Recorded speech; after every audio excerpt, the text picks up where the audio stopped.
ASEAN Dailies. First and the foremost news from Southeast Asia. Hello, welcome to Duran ASEAN, the voice of discovery and sharing. On the ASEAN Daily today, we will bring you daily updates and commentaries on issues and events that are impacting this region. I'm your host Arlene Tan, and on today, Thursday, 18 February 2016, we will bring you the latest politics and current affairs news from Southeast Asia. Our top story today. A surface-to-air missile batteries have been deployed by China on a disputed island in the South China Sea, heightened concern in the United States and Asia about Beijing's expanding ambitions in the region. Taiwan Ministry of National Defense said in a statement it grasps that Communist China had deployed missiles on Woody Island in the paracel chain and urged relevant parties to refrain from any unilateral measures that would increase tensions. Woody Island, called Yongxingdao by China, boasts an artificial harbor, an airport, roads, army posts, and other buildings. Satellite images acquired by a private company apparently showing the missile sites were released. Navy Commander Bill Urban, a Pentagon spokesman, confirms commercial imagery indicates that China has deployed a surface-to-air missile system on a disputed outpost in the South China Sea. The Paracel Islands have been under China's control for more than 40 years, but are also claimed by Taiwan and Vietnam. Some are saying that the Chinese move followed a U.S. Navy operation in which a missile destroyer sailed close to another island in the Paracels last month. But China has been defending its sea and air defenses on the disputed South China Sea island, saying that it has been in place for years. China denied any militarization of the South China Sea and insisted that it is merely Western propaganda.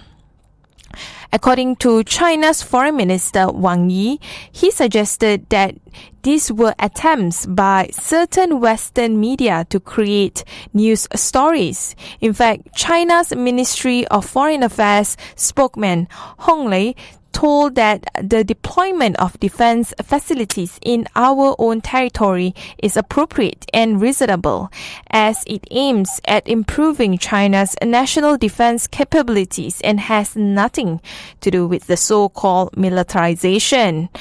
On the other hand, during the US-ASEAN Summit, Vietnamese Prime Minister Nguyen Thanh Dong urged Washington to use a stronger voice and more practical and more efficient actions to prevent militarization and island building in the South China Sea.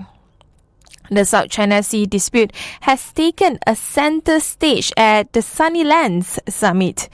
At the summit, Obama also pledged that the U.S. would continue to conduct freedom of navigation exercises in the South China Sea.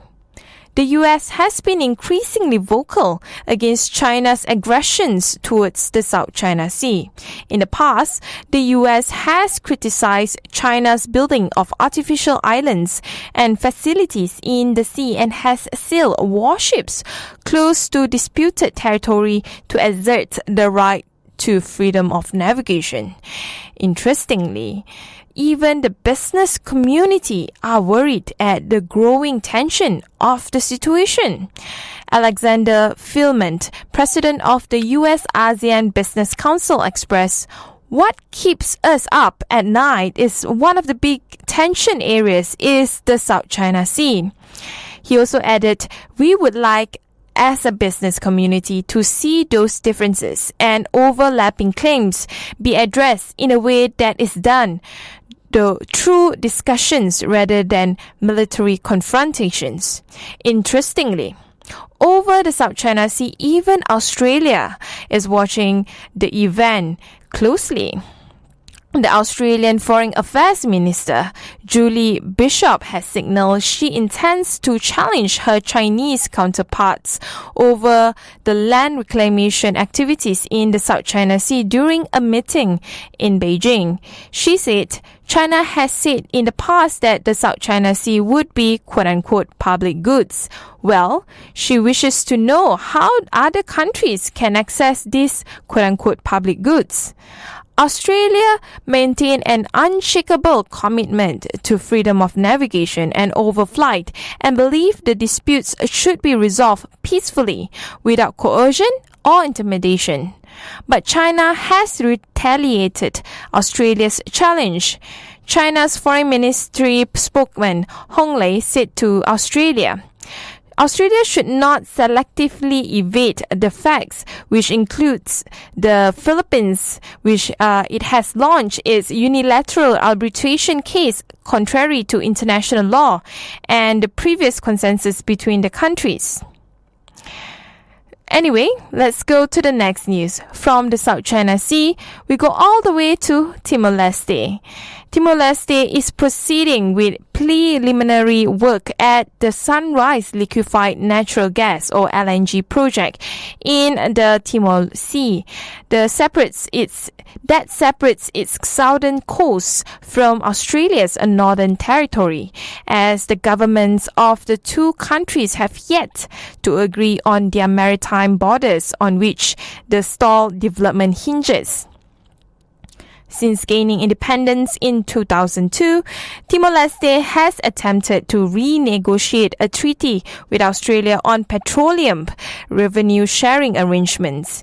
It was the Treaty on Certain Maritime Arrangements in the Timor Sea, or short for CMATS.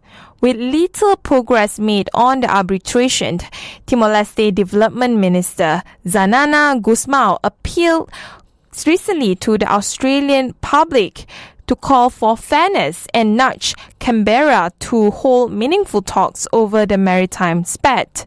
He said, "If we go to the media and if we raise awareness, it is not because we want people to be against Australia, but just to say, oh yes, it is unfair." Interestingly, Labour Foreign Affairs spokeswoman Tanya Pilberserk said that a Labour government would reopen negotiations with Timor-Leste, and if a resolution could be found, Australia would honour the decision of an international arbitrator. She said that the maritime boundary dispute has poisoned relations with their newest neighbour, Timor-Leste, and this must change for both Australia's and Timor-Leste's sake. Well, Labour stance appeal to be in contrast with the current situation in which Australia has made itself exempt from parts of the United Nations Convention on the Law of the Sea, or short for UNCLOS, which means Australia does not recognise the International Court of Justice or the UN International Tribunal for the Law of the Sea as the final arbiters of boundary disputes at sea.